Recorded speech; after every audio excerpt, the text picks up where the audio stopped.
200 গ্রাম ভেন্ডি নিয়েছি। আর সুন্দর একটা রেসিপি করে দেখাবো ভেন্ডি।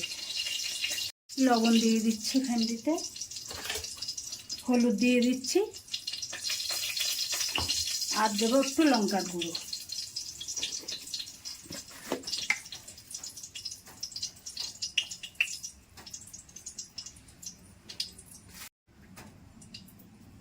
চার চামচের 1 চামচ বেসন মাখিয়ে নেব। কড়াই বসিয়ে দিয়েছি, কড়াইতে এবার তেল দিয়ে দিচ্ছি। এবার ভেন্ডিগুলো তেলে ভেজে নেব।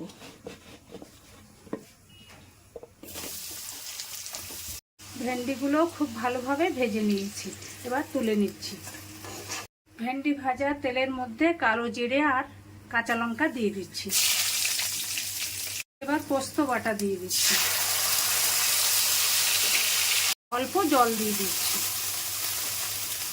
লবণ, হলুদ, কাশ্মীরি লঙ্কার গুঁড়ো, সামান্য চিনি। এবার ভেন্ডিগুলো দিয়ে দিচ্ছি, এবার জল দিয়ে দিচ্ছি। এবার দিয়ে দিচ্ছি সর্ষে বাটার জল।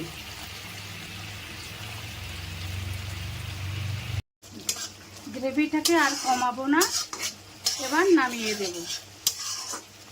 তৈরি হয়ে গেল শনিবারের একটা নিরামিষ সুস্বাদু রেসিপি। আপনারা এইভাবে বাড়িতে বানিয়ে খাবেন, অবশ্যই ভালো লাগবে।